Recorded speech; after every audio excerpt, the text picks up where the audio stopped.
Okay, so hello everyone. Good evening. Welcome to today's session. So I think we've done primarily what we supposed to do yesterday.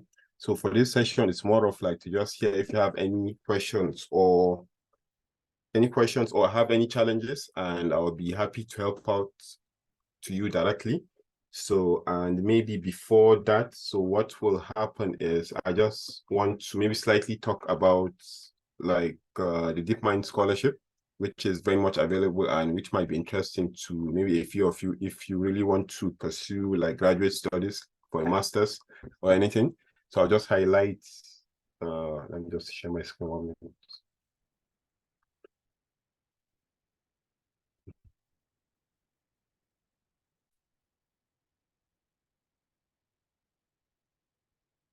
Yes. So like it's a scholarship that sponsors for your master's, that sponsors for a master's study in like the UK. So there are different schools that offer like a DeepMind scholarship. The one which I attend to, which I was lucky to get, was the Queen Mary University of London. So you should definitely check it out. And why I'm saying this is because like I have gone through the process and I'll be able to help you directly. So it doesn't matter if you already have an existing master's degree. If you also want to get another master's degree, you could definitely check it out. And if you are also coming from a background which is not maybe computer science entirely, but you've done something in science, so it would be a good place to apply. So do definitely check it out, and I'll be happy to give any pointers if needed. Yes. So that's majorly it. So first, maybe apply to the school, then apply for the scholarship. So happy to give you any more information if you need it. So if you also have any questions within the session about this, please let me know. I will be happy to give you more any information you need. So just feel free. If you have any questions, just type in the chat. So for me, I really don't have anything to present. So if you are battling with a particular concept, maybe you don't understand, and maybe I have some ideas about it, then I'll be happy to explain more about it. But for today, personally, I don't have anything. For the session, it's more of like to talk about one or two of your challenges, and let's discuss problems you are having, and to explain maybe concepts in the last class you have maybe no idea or didn't really understand clearly. So I'll be happy to go over it again.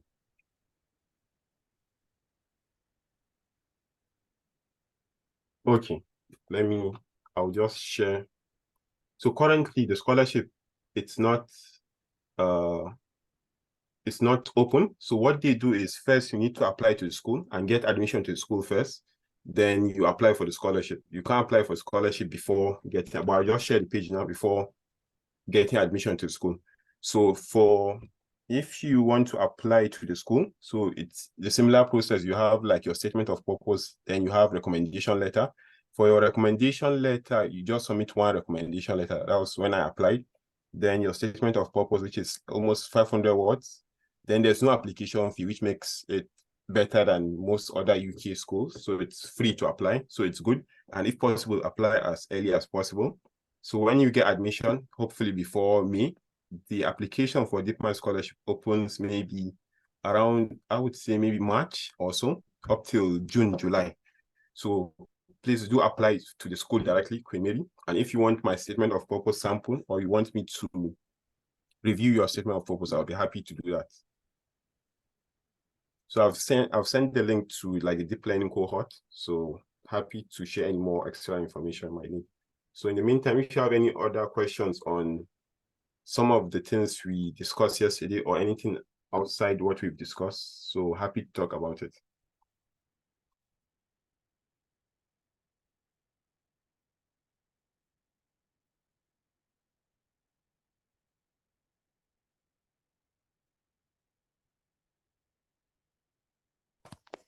Hello, can we take a review of what we discussed yesterday a little bit?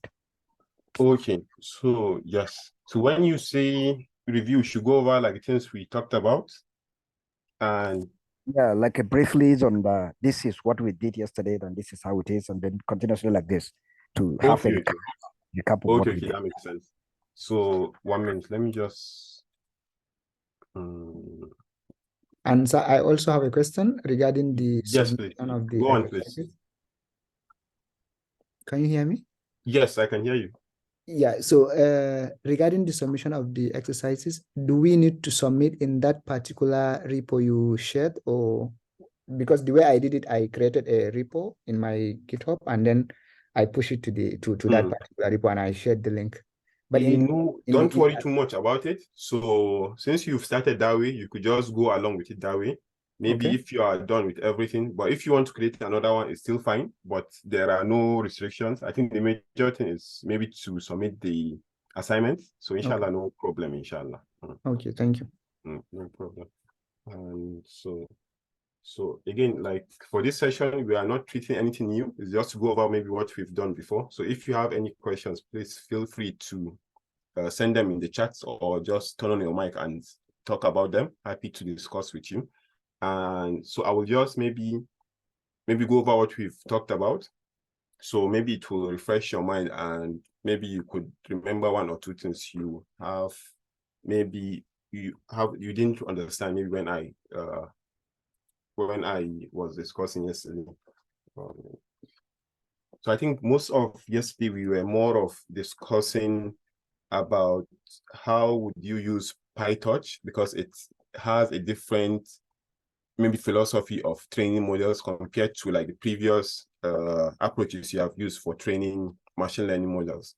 So what we kind of have looked at is what's a PyTorch workflow. So in your workflow, definitely you will need like data. So because your machine learning model needs data to learn, to be able to predict effectively, which is like the very first step for your model. Let's see. So which is this for your model. So firstly, you need data to make your model to learn from that data. And after you have that data, so you need a model. So your model is more of like, take it as like an intelligent container, which kind of tells you what decision to make or what decisions to make exactly. So you either build a model from scratch or you try to use what is already pre-existing. So when you try to build a model from scratch, it's more of like you create the architecture and you try to learn like the parameters of those models that will make it predict well based on your data and also extend beyond your data to like unseen examples. So which is your step 2 here. You could also, like we said, you could also use some pre-trained model. So what is a pre-trained model? A pre-trained model is a model in which someone has already performed the training process on that model. And it kind of makes it easy for you to just utilize those training process someone has done already. So you could either fine-tune on that model, in which for fine-tuning, it just means you want to align your model to predict on another different task than what it has been trained on before. But if the pre-trained model is exactly the task you want it to do, then you are very much good to go. So one example, maybe I will just say again about a pre-trained model is, for instance, you take an AlexNet, which was originally used for image classification. So it does a very good work for classifying images. So, but let's say for this, you are considering a different problem, which is not to classify images, but to more of like segment images. Let's say I have images of perhaps people and I want to segment out the face. So you could take AlexNet and also fine-tune AlexNet, a pre-trained AlexNet to learn to segment images. So that's one thing you could do. So the next task, it's like, which is much more definite. You have a model, you have your data, you just have to train it and feed the model so that it could be able to make predictions. Then what next is evaluating your model just to find out how well your model is performing. Because without evaluations, you don't really know whether your model is learning or how well it is learning. So evaluations are really good. So improve experimentation. It's more of like you having, so for you to train your models, you have this set of hyperparameters. Hyperparameters define more of like how your model will train. So depending on the hyperparameters you choose, that also affects your model performance. So in trying to improve through experimentation, you try out different hyperparameters to see how they work well with your model, and try to select out the best hyperparameters that gives you the best results. So finally, you definitely will need to save your model into like disk, so that you have some form of like persistable value for a model. At least after training, you know, like I've gotten something out of my model, so it's not still in the air, in the thin air. So just such that you could utilize it as a later time or share it with someone else. So that is like the workflow we talked about yesterday. And I believe we briefly touched on like what is a loss function and optimizer, and also the training loop yesterday. So, but let me just look into it again. Let me see if there's anything else that maybe might need some extra explanations. So, yes.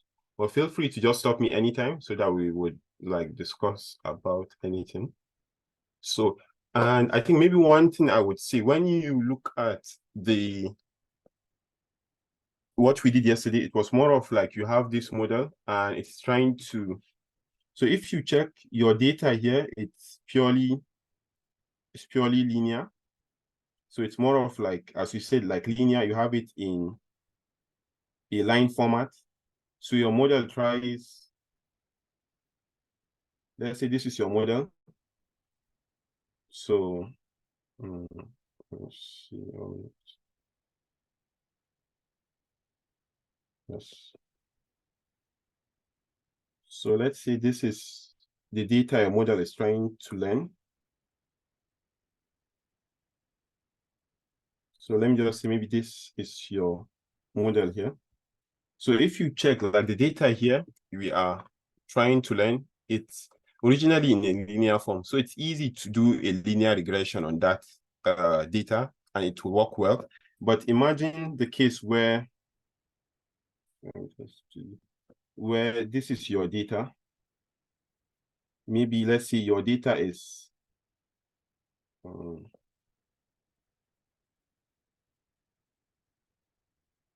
let's say you have X here and your data is Y, which is equal to sine X. So which is a bit sinusoidal in nature. So here you can't really fit a linear model on this because it won't really work well for you.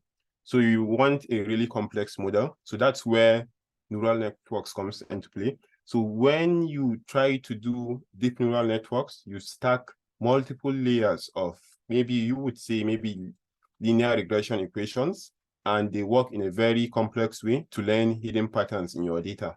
So that's one of the main importance of deep neural networks. So when you have a really complicated data, in which the patterns are not linearly maybe aligned with each other, so those neural networks would learn like representations within your data for you. So I think, so yes, let me just take this out. And so yes, and we also, let me see. So we also talked about how you could define like models in PyTorch. So everything is almost, you have to kind of define it. But if you're using a pre-trained model, it has its own structure. So you don't need to define anything additional if you want to use it as it is, except maybe if you want to improve on it by improving the architecture. So I'll just go over how you can define a model in PyTorch, and so that you will have maybe better idea on it. Then talk about this. Yes, so let me just go over it. So as we said, one of the major driving blocks of your PyTorch model is this, which is this nn.model. So it's more of like, take it as a mini model or maybe a mini lab, which has everything you need to make a PyTorch a neural network or any particular model. So here you are subclassing it. So why are you doing that? So in this particular mini lab, you have all the equipment you need to start up anything you need to do. but you are telling PyTorch, hey, look, I want to build this better.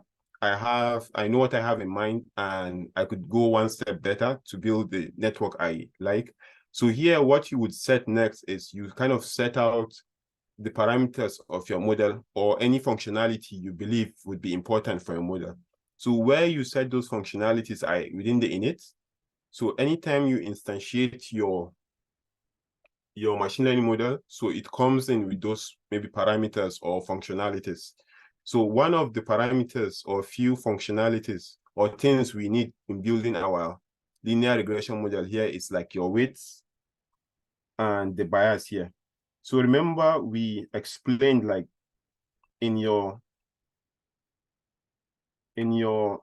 everyday linear regression, you have this kind of golden equation, y is equal to mx plus b, which is this width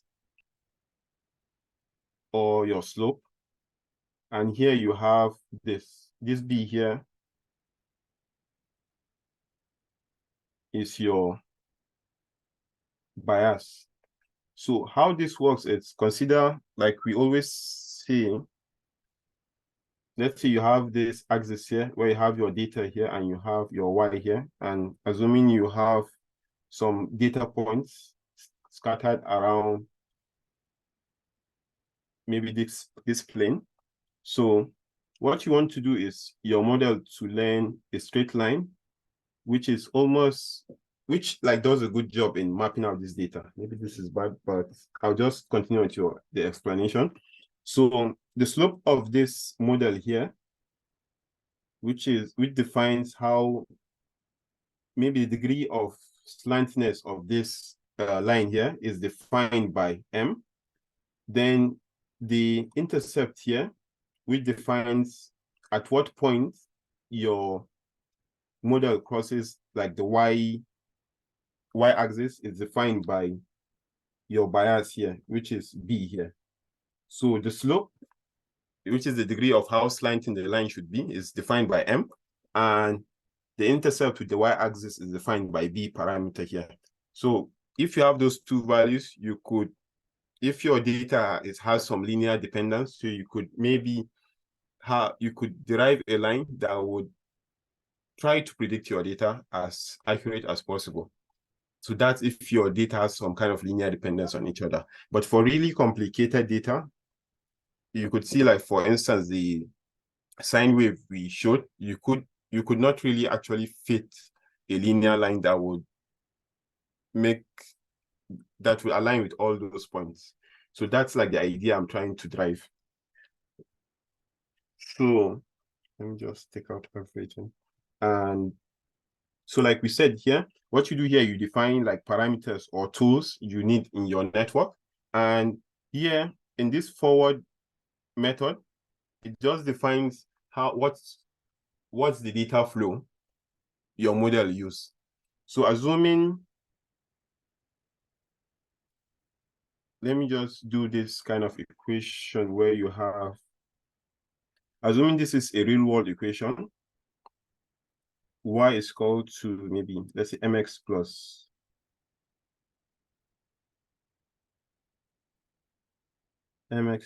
c square minus, let me say, q. So here, what can you tell me is, what are the variables for this? What can you see are the variables for this equation? You can just type in the chat, please, just so that we could have some, for this equation that you could see. What can you see are the variables for this equation?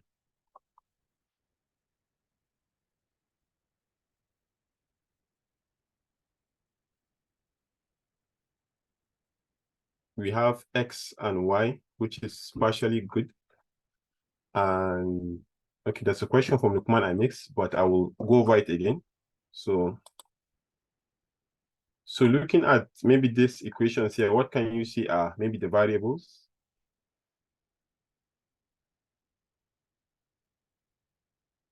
Okay. So it's also correct. MCQ correct. Okay, I think maybe I've done, okay. What are like the parameters? Yes, correct. So maybe, let's say, taking out the original equation of mx plus c, maybe the mc M and C are maybe some values, not variables. So assuming like everything on the right-hand side is a variable, or yes, we could assume it the way it is like this, it's also 100% okay. So if you look at it, we have X here is maybe, let's say, our variable. Then we have here, it's more of like a parameter that defines some particular value. This is also like a parameter. We could also say this is also some kind of parameter. So we have 1, 2, 3 parameters. So anything that influence like your model is either a parameter or some kind of functionality. You kind of place it in your init block here. So apart from that, let's say you have taken out the major components or the major ingredients your grand equation needs, then what next? It's more of like, how does each equation map to each other? You could look at it this way. I have let me just change this one. I have an X block here. I have some parameters, which are maybe, let's see, M, we have C, and you have, what's the name, Q. So, and I'm expecting an output of Y. So what is the relationship between X, Y, C, Q, and X? So that relationship is defined within this forward block here. So you could see, like, I have an input. When you have an input X, it multiplies with Y to get in what? Let's say MX. Then what happens? It adds itself with C here to get this MX plus C. Then maybe, let's say, you square it. I'm just showing this in, although it might be more confusing now. So you get the general gist, then you do a negation here, and you get the output Y. So you have this kind of flow. So, but it kind of makes sense. You have this kind of flow. So this flow is defined where in your forward. So you come to see later on when you are doing really complicated networks, where you have some really complicated flows. So you define such flows in your forward method. So for your init sub method here, what you do is just define what's necessary to build your neural network. And in the forward method, you define how your data passing into the sub-components of your model. So that's majorly how it is here. So let me just cancel this. So thanks so much for your answers, by the way. I think maybe I didn't really frame it correctly.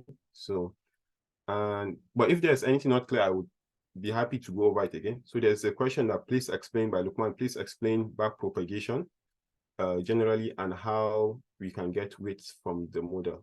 Okay. Let me see. Yes, nice question. So, let me see. So how backpropagation works? So let's see, what we fundamentally want is to learn a model that learns to predict as accurate as possible, but your model depends on some. So your model, let's assume your model here is L, which depends on maybe some parameters and your input here. So what you want is to find 1 minute. I'm just thinking of the best. Okay. So let's say I have this model M, which depends on some parameters and X here. So these parameters here are configurable, in which I could change them the way I like. But your data, it's not it's more of like it's just what you get. But you could change these parameters here to give you something really good. And the performance of your model depends largely on the parameters. and maybe to some extent your input. But for simplicity, we could say it depends on your parameters of the model. So those parameters of your model, for example, remember when we said y is equal to mx plus c? So m and c are the parameters of the model here. So x is just what comes into the model itself. Then you make the prediction. So largely, the performance of your model depends on this m and your c. So likewise, in general, if you are dealing with maybe any network, so the performance of your model still depends on your parameters here. So what happens in backpropagation? You remember, like when you start out, your model has no idea of what it is learning. Then you start out with some random parameters, and it learns with time. So what happens is, in the very first case, you initialize your model with some weights, which can be like from a random distribution. So like we did here in this case, which is from a random distribution. So what happens next? You make a prediction.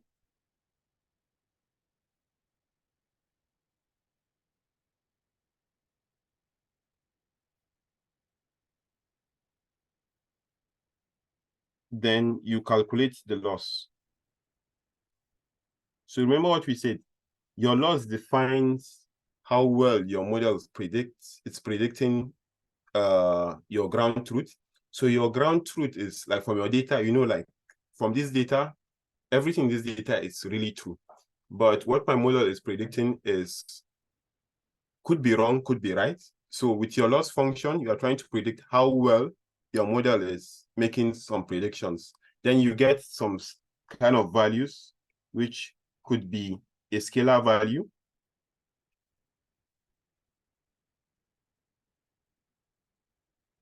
Oh, 1 minute. You get some value based on like the performance of your model. So now what you want to do with backpropagation is, based on my loss,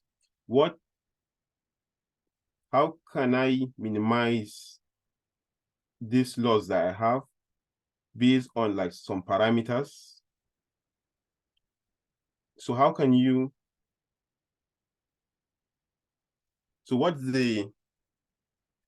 for what values of your parameters can you, like, maybe I'm taking it one step further. So with backpropagation, 1 minute. Okay, maybe let me explain this way.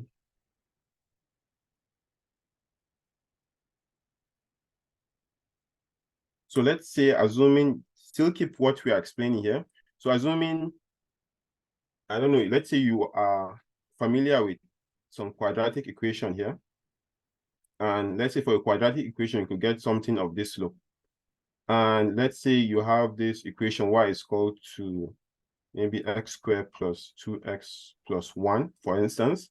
So here, if I ask you what's the minimum point here, where I could get like a minimum value for this curve here, so what will you do here? You will try to do your dy dx, you find some kind of equation, and you equate to 0, and you find the point in which your y is 0 here. So which gives you some kind of x value here. So when you do that derivative, it tries to give you a point where your function here is minimum here, which is maybe what you are trying to get with your loss function. So so like we said, like your loss function defines the distance, how well your model is predicting. So what you always want is to have a very low loss function, if possible 0, such that the predictions of your model and the ground truth, it's very much aligned to each other. So in backpropagation, what you do is, based on like your loss, you have this loss of your model, which depends on like some parameters. So you just want to do like something like the L, the theta. in which you will get like the minimum loss here. So maybe my notations might not be 100% correct, but it's kind of takes similar ideas. So for you to get the minimum loss, you try to get the derivatives of your loss based on like the parameters. And from that, you could adjust those, the original values of your parameters such that your model achieves like the lowest loss. So looking at it graphically, you could say, assuming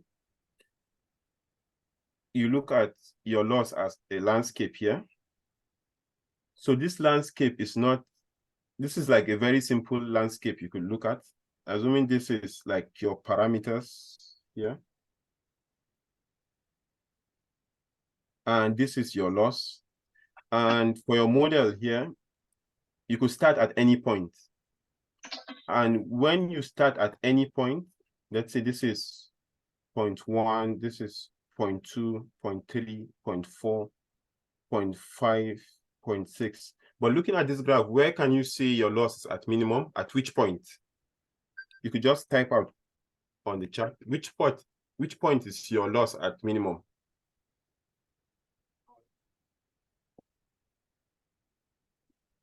So 0.4, which is good. Any other, okay, 0.4, nice. Any other counter suggestions? Okay, let's agree, we all agree your minimum point is 0.4. So what you want to do is your model doesn't know this minimum. So here, maybe we are just using our intuition. We know the landscape, but you don't really know 100% the landscape of your model. So your model starts at a random point, assuming it starts at 0.2 here. What you want to do is based on, so your model can look perhaps ahead and below here. It could, let me just change. It could look at, your model is at 0.2 here, but it will look behind and let's say above, behind and in front and see how the landscape is. So it will calculate the gradients at this point. We could just, for simplicity, or maybe this might not be the right location. And it could see like, if I move upwards here, I'm going opposite direction to what I intend. And if I move a bit downwards here, I'm going to the right direction I'm intending. So your model will try to take a step towards where you have the lowest point here, which we said is 4. So, but it won't really take that direction completely. It will depend on the learning rate. The learning rate defines what magnitude of step it will take forward or maybe backward in any case or any scenario. So with the learning rate, it adjusts like how much of the nature it moves. So given it has maybe a learning rate of perhaps 0.2 also, then it moves one step forward or backward.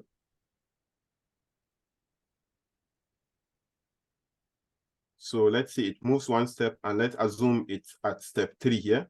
It performs that same operation, calculates the gradient just before and after it, and see like what is the best direction for me to move forward. And to see it needs to move a bit downwards towards 4, and it takes that next step. So that's a bit of high level of how backpropagation works. So am I saying the right thing? Yes, something like that. You calculate your loss, and your loss depends on your model prediction.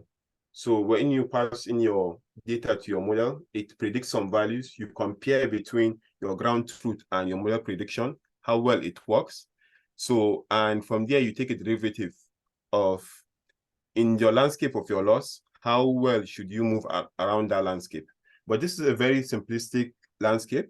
In most cases, the landscape are very rugged. But when you are using an L2 loss, an L2 loss is more of, what's the name? When you have loss of like mean squared error, so it's an L2. So most L2 loss have this particular kind of curvature. So it's easy to follow the gradient along that side. But for other maybe loss function, it can get really messy. Just 1 minute.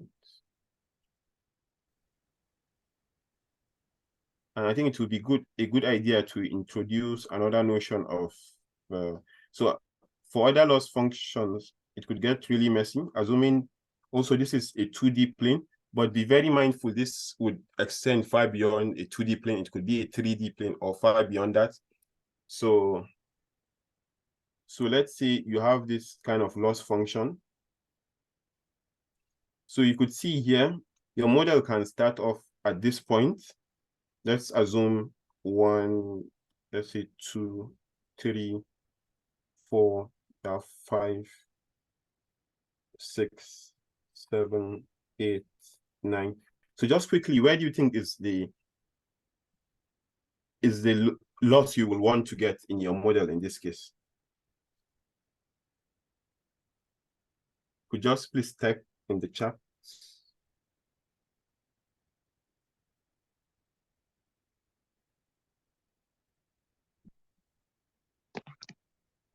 So I think there are 2 chats. Okay, there are, okay, 3.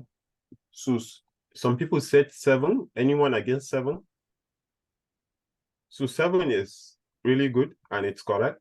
Why is that? Because you always want the lowest loss as much as possible. But when, like I said, for us, we could kind of visualize it now. But when your model is learning, it really has little idea of how this loss landscape is. So assuming your model starts from 1, for instance, for some weird case, you choose some really not so good parameters and it starts from 1.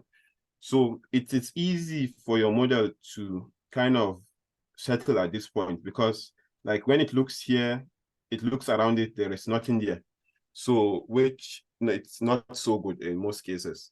So this is your, they call it global minima or maxima, because at all the terrain of your loss function, it is the minimum. So, but this is called local minima, or maybe, yeah, for this case, we just say minimum. So why is it local? Because along that terrain here, it is like the lowest point here. But your model might not have an idea that there might be another, maybe better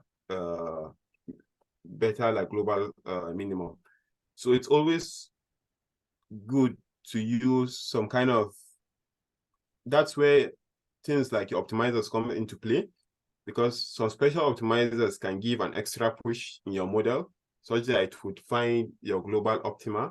And that's where also you have to do multiple rounds of training, in which you don't train once your model, because like we said, there are lots of things that could go wrong. There's lots of randomness in your training mechanism. So it's always good to do various training processes, because here we said our model starts at 1 here. We could be lucky when doing another training round, it could start at 6. So it's easy for it to get to 7.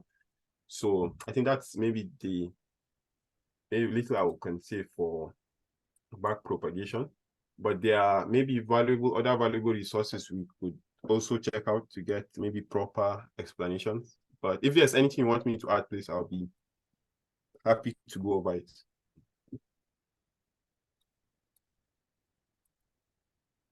So,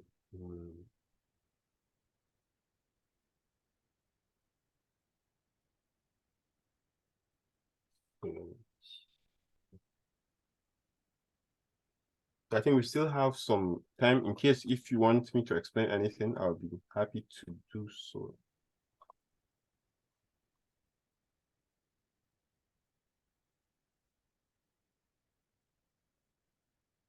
So I think in this case, we are more of only we are working with linear regression. And with linear regression, it's a bit direct and easy to see how like your PyTorch works. But when you try to do very large neural networks, so one needs to be careful how you define your model, because you could easily make mistakes and you'll be dealing with very large number of parameters.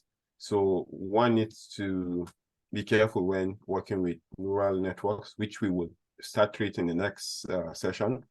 Then so there are tools that you could use to visualize your model, like the structure of your model.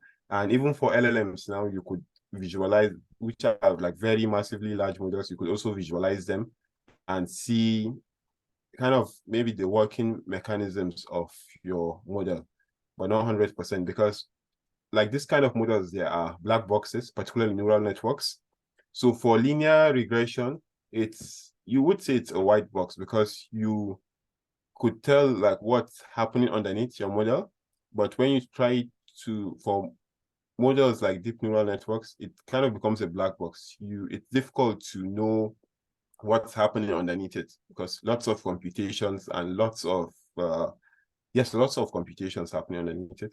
But there are some bits of advances made in computer vision in which to analyze how the mechanisms of neural network in making like good predictions, which is they call them grad camp. There is other variants like smooth grad and the rest.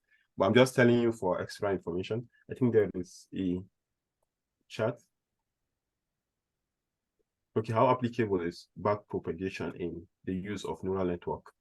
So I would say backpropagation is one of the fundamental driving blocks of neural network, because I'm not sure, but I think there is almost no alternative to backpropagation now.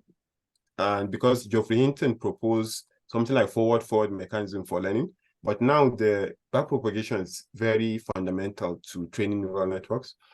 And even before neural networks, like when you are dealing with perceptron, a kind of variant of backpropagation is used.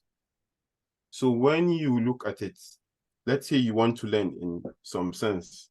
So let me just give you a very simple, maybe example where backpropagation is important. Let me just go to some, okay. So let me just move to some empty space.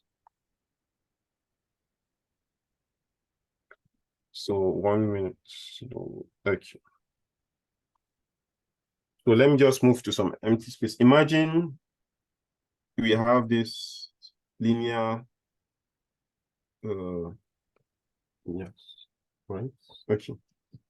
Imagine, 1 minute. Okay, so imagine you have this Y, which is your maybe predictions, or rather, let's say targets.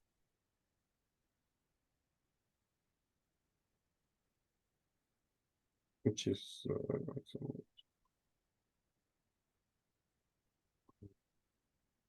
Y, which is your target, and you have maybe X, which is maybe your features of your data. So assuming you have this really fancy model, which is just maybe Y is called to AX, and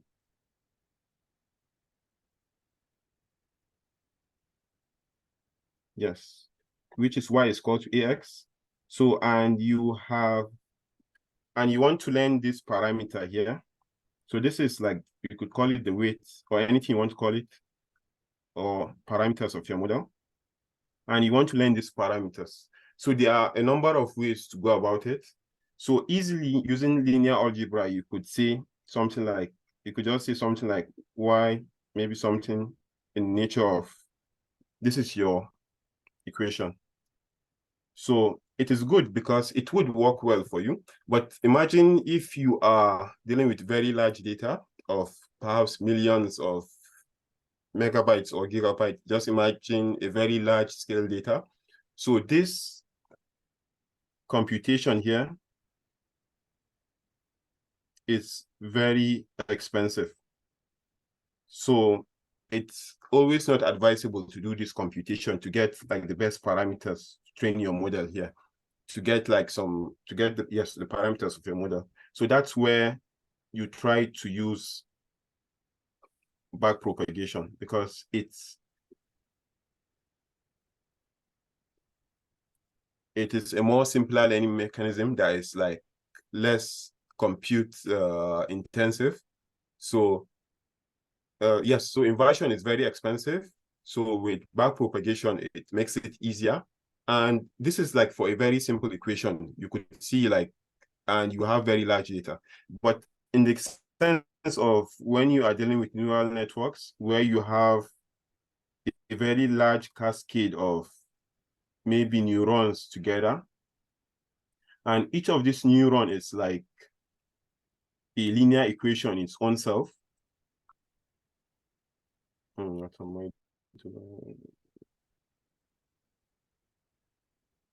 So, okay. So, like I said, let's assuming you have like a very large neural network. So this is just a simple analogy here. So you have like multiple connections with each other, which you will soon see how it works. So each of this neural network here has like some form of like linear equation, mx plus b. So each of them have something similar. So it's more of like a cascade of linear equations. From one neuron, it moves to the other neuron and does some like heavy kind of traveling until it reaches the final destination where you have this prediction of y. So in this case, it becomes more complicated to use like matrix inversion. So your best bet is to use this backpropagation. So I think that's some maybe something brief I could say about it. Yeah. Someone to say something?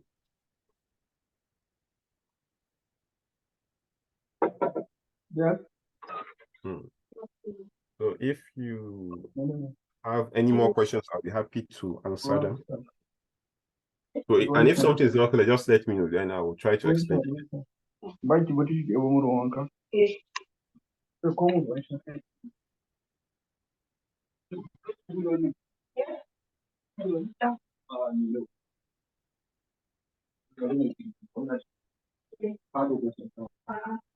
Okay. Honestly, okay, the question is, why is Adam Optimizer the most popular?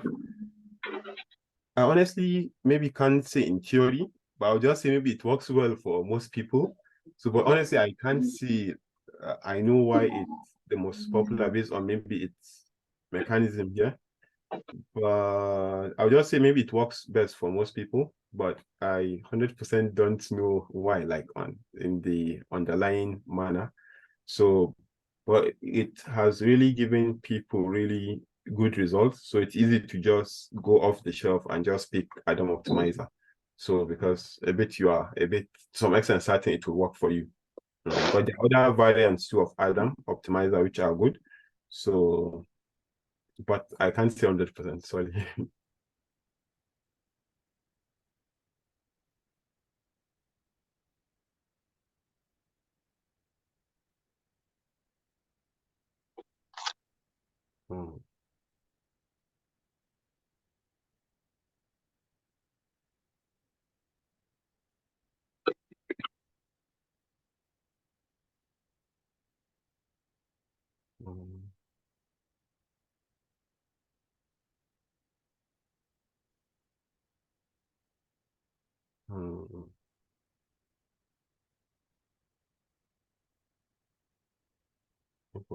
So if you have any more questions, maybe I'll just hang on for some few minutes.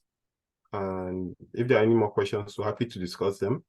So you could drop them on the chat, or you can have the mic too. So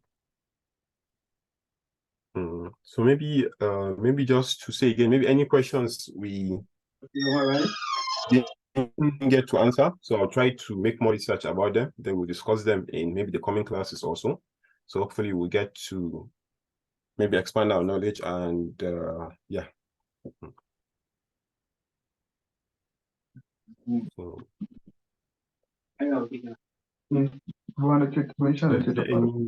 so there's a question from Bala. Is there any mechanism to realize which optimizer to choose for particular tax? Which is a good question. So I would say like the choice of optimizers.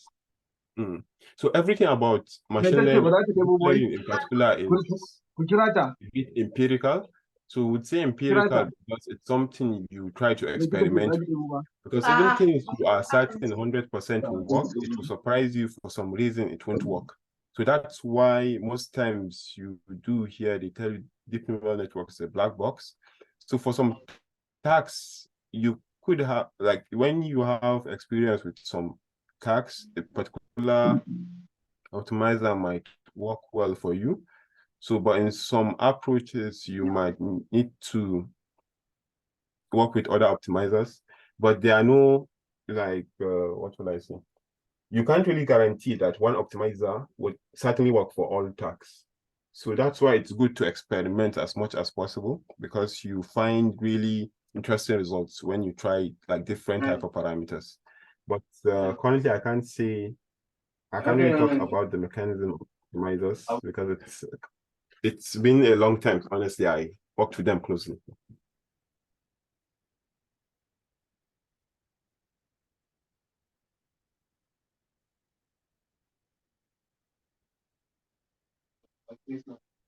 Mm.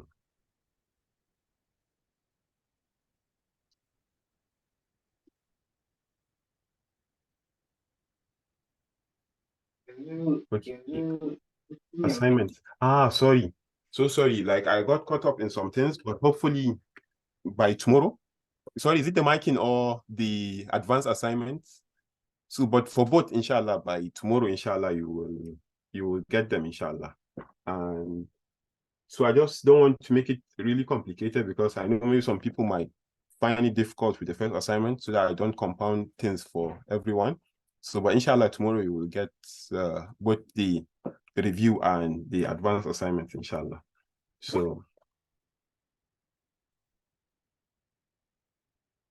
let me see.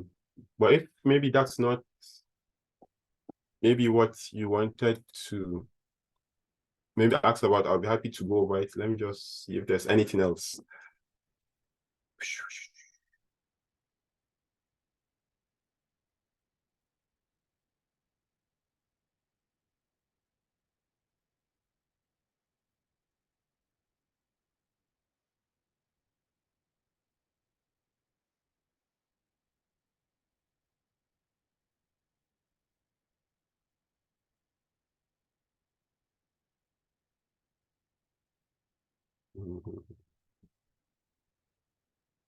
So I think I'll just maybe give, okay, I think there's one comment. I wanted to ask a question.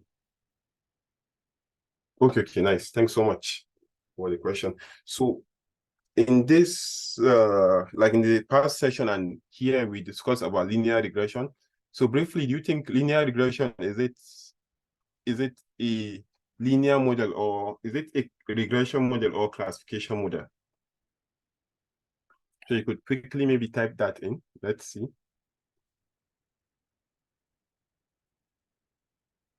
Okay, we have regression model. Nice. Okay, super cool. Nice. So what can you say it's the difference between a regression model and classification model? And why I want to say this, because in the next session, we'll be doing more of like classification. So I just want to know that you have like some bit of background, or based on the past session, you've done maybe some classification and regression. So what can you say is like a bit of difference between the regression and classification? How do they differ? Can you give any examples? So feel free to unmute your mic. So there is an answer nonlinear, but can we say nonlinear in maybe what case? Is it the model or the prediction?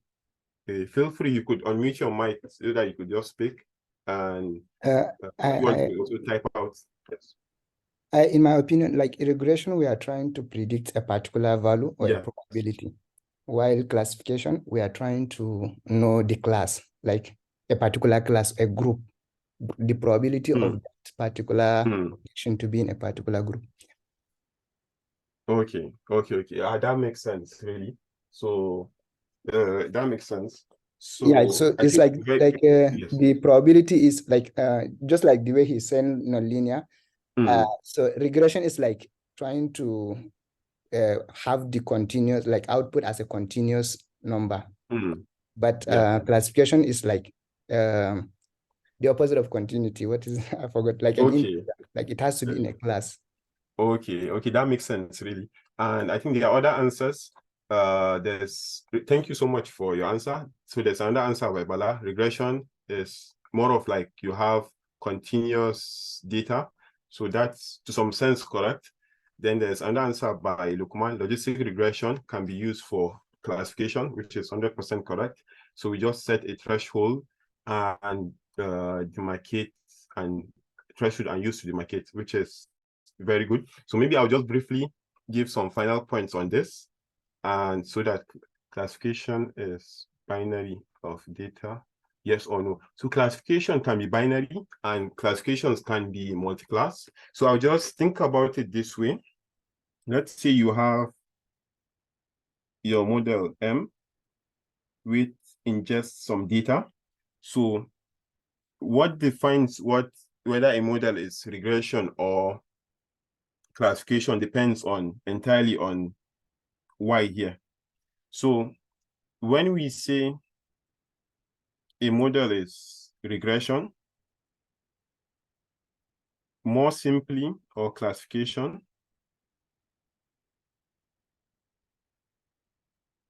so it depends on the values of your Y. So if your Y is continuous, so your model is definitely a regression model. So if your Y is discrete, it is definitely a classification model, which can be grouped into two, maybe binary classification, in which you are like the person who spoke mentioned, you are trying to predict between two groups and multi-class several groups. So, well, what I majorly want to point out is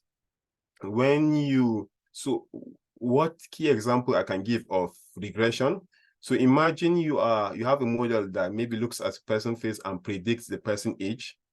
So that model can be said to be a regression model because, or maybe more simply, I should put it to be, let's say you are predicting the height of a person. So we would say that model is a regression model. Why is that? Because you are predicting a value that is continuous. It is continuous because it can hold any values within that particular boundary. So imagine, let's say you have this scale here of a person's height. So maybe I'm not sure of how height is. Let's say you have 6 feet, 7 feet, 8 feet. But in between the scales, there are like sub-values you could do. And when you zoom into those sub-values, you could like kind of go really deep in those values. So that's what it means to be continuous. So you could have like 6.879. So you could stop at 9, but there are other values in between that. So when you kind of zoom into it, it's more of like you have some infinite set of values. So that's what it means to be kind of continuous. So there's no gap in between. But when you look at the scale for something like discrete, so you could have maybe class 1, you have class 2, class 3. So depending on your class, up to maybe class N. So one thing you could do, you could treat a regression model as a classification model, just to emphasize the points by Lukman. So what you would do is to set boundaries for your model here. So you could say maybe this is my class 1, this is my class 2, this is my class 3. So just simply like regression models are continuous in values. That's the output you are considering. The type of model, either regression or classification, depends on the output of the model. That's what I would say. So if it's continuous, you know it's regression. If it's in blocks, like you have some classes or buckets in which they will fall between either one or two of the classes, then that's like a classification model. So like, again, to emphasize again, like your regression model, you could build a regression model and in the output, you could make it to become a classification model. So just to kind of give more points so that when we come in the next session, so at least to have already some background and we could easily go over it. So, okay, I think there is some chats. Just clear this. So there is there is a chart by Bala. Classification is okay. No, spam detection is a yes, correct. So spam detection is a classification example. So in spam detection, you could say maybe this is spam or no. So it's a binary classification. So you could also do, depending on the problem you are doing, so you could have a multi-class classification examples in which you have several classes. For example, if you are doing classification of animals, you could do a class, you could be doing a problem in which has 3 to 4 classes of animals. Maybe it could be maybe rabbit, cat, dog, and something. So it's something like that. So yes, if you are doing handwritten where you want to predict like the labels of a class, so it has like 10, like our numbers are 10, like 0 to 9. So we have like 10 numbers. So I want to predict whether a handwritten digit is one of those values. So it's also classification, which is good. So there are special cases in which, yes, I think it's okay. Let's stop here for now. Maybe next week, then we could discuss more, inshallah. So, but feel free if you have any questions now before we close in the next 1 minute, you could drop them. So I really appreciate your input very much for this session. And yes, so if you have anything, you could either drop in the chat now or later. So happy to discuss more with you or your colleagues. So you can get input from your colleagues too. So, and I think with this, I will just maybe close. And please remember to give feedback anytime they give you the feedback forms. Happy to hear your thoughts and suggestions. So I think with this, I will just close for the day. Yeah, thanks so much.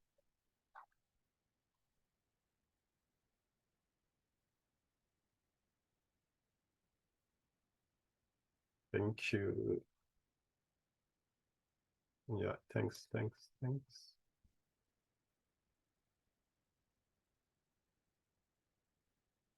Yeah, thanks so much.